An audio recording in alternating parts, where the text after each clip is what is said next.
আসসালামু আলাইকুম এভরিওয়ান, কেমন আছেন আপনারা সকলেই? আশা করি সকলে অনেক ভালো আছেন এবং সুস্থ আছেন। তো চলে আসলাম আজকের ভিডিও নিয়ে। আজকের ভিডিও হচ্ছে আপনাদের প্রবেশপত্র, যেটা আপনারা 20 তারিখে ডাউনলোড করতে পারবেন যারা আবেদন করেছেন। তো এই প্রবেশপত্রে কি কি থাকে সেটা আমি আপনাদের আজকে দেখাবো। তো প্রবেশপত্র পাওয়ার ঠিক কতদিন পরে আপনার এক্সাম হবে সেটাও আজকে জানাবো। তো চলুন আজকের ভিডিওটা শুরু করি।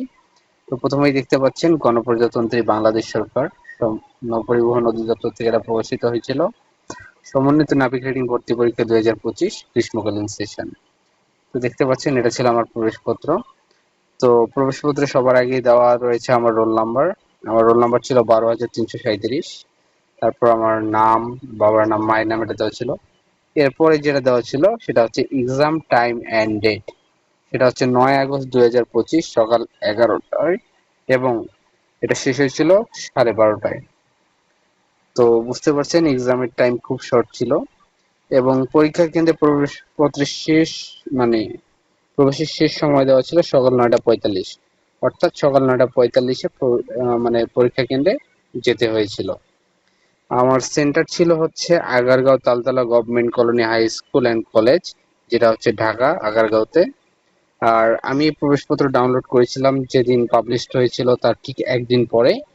তো 3 তারিখে হচ্ছে আপনার প্রবেশপত্র প্রকাশিত হয়েছিল, মানে ডাউনলোড করার ডেট ছিল, আমি এটা 4 তারিখে ডাউনলোড করেছি। তো 4/8/2025 11:27 আমি এটা ডাউনলোড করেছিলাম। তারপর হচ্ছে আমার অ্যাপ্লিকেশন নাম্বারটা নিচে দেওয়া আছে। তো ঠিক আপনাদের যদি 20 তারিখে সার্কুলার হয়, দেখুন 3 তারিখে হচ্ছে প্রবেশপত্র দিয়েছে এবং আমি এটা কিন্তু 9 তারিখে ডাউনলোড করেছি। তার মানে খুব অল্প সময়ের মধ্যে কিন্তু আপনার পরীক্ষাটা হয়ে যাবে। এরপরে দেখুন পরীক্ষার জন্য যে নির্দেশনাগুলো দেওয়া আছে সেগুলো যদি আমরা একটু দেখি। আমাদের হচ্ছে যদিও এমসিকিউ হয়েছিল কিন্তু এর আগে লিখিত লিখেছিল, কেন লিখেছিল সেটা বলতে পারলাম না। তো দেখো প্রথমেই লেখা হচ্ছে যে লিখিত পরীক্ষার দিন সকাল 9:45 মধ্যে পরীক্ষার কেন্দ্রে উপস্থিত হতে হবে এবং এরপর কোনো পরীক্ষার্থীকে আর হচ্ছে প্রবেশ করতে দেওয়া হবে না এবং পরীক্ষা শেষ হবার পূর্বে কোনো শিক্ষার্থী হল ত্যাগ করতে পারবে না। তারপর দেখো লিখিত পরীক্ষার সময় পরীক্ষার্থীকে প্রবেশপত্রের রঙিন কপি অবশ্যই সাথে আনতে হবে এবং পরীক্ষা চলাচলকালে প্রত্যক্ষ চাহিদা মাত্রই তা প্রদর্শন করতে হবে।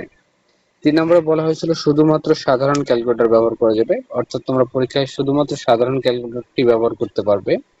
তোমাদের মানে সকল ধরনের হাত ব্যাগ, মানি ব্যাগ, ফোল্ডার ঘড়ি, মোবাইল ফোন, মানি মানে ম্যাগনেটিক কার্ড, ব্লুটুথ টেলি যোগাযোগ করা যায় যেগুলো দিয়ে, এরূপ কোনো ইলেকট্রনিক ডিভাইস তোমরা পরীক্ষার হলে ব্যবহার করতে পারবে না এবং প্রত্যক্ষ চাহিদা মাত্রই কিন্তু তোমাদের কান পরিদর্শন করতে দিতে বাধ্য থাকতে হবে তোমাদের।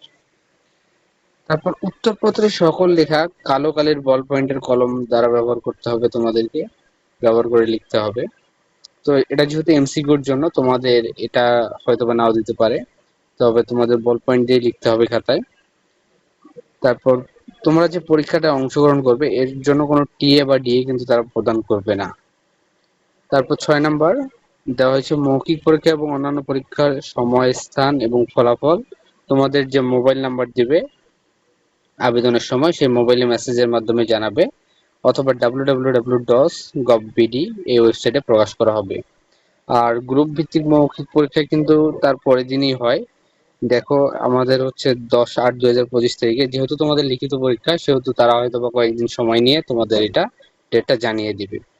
তারপর তোমাদের যে আসন বিন্যাস সেটা হচ্ছে www.gov.bd তে প্রকাশ করা হয়। প্রবেশপত্র সহ সকল সনদের মূল কপি এবং এক সেট ফটোকপি মৌখিক পরীক্ষার দিন নিয়ে আসতে হয়। আর হাজিরা শিটে এবং উত্তরপত্রের স্বাক্ষর অবশ্যই আবেদনের পত্রের স্বাক্ষরের অনুরূপ হতে হবে, ঠিক আছে?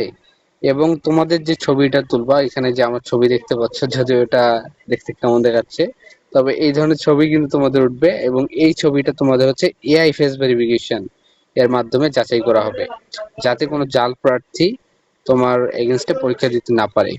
আর বিশেষ নির্দেশনা দেওয়া রয়েছে, দেখো পরীক্ষা সংক্রান্ত কোনো অনৈতিক যোগাযোগ বা সুপারিশ থাকলে তুমি কিন্তু অযোগ্য বলে বিবেচিত হবে। তো এই ছিল হচ্ছে তোমাদের প্রবেশপত্র। তো আজকের মতো এই পর্যন্তই। সকলে ভালো থাকো, সুস্থ থাকো। আল্লাহ হাফিজ।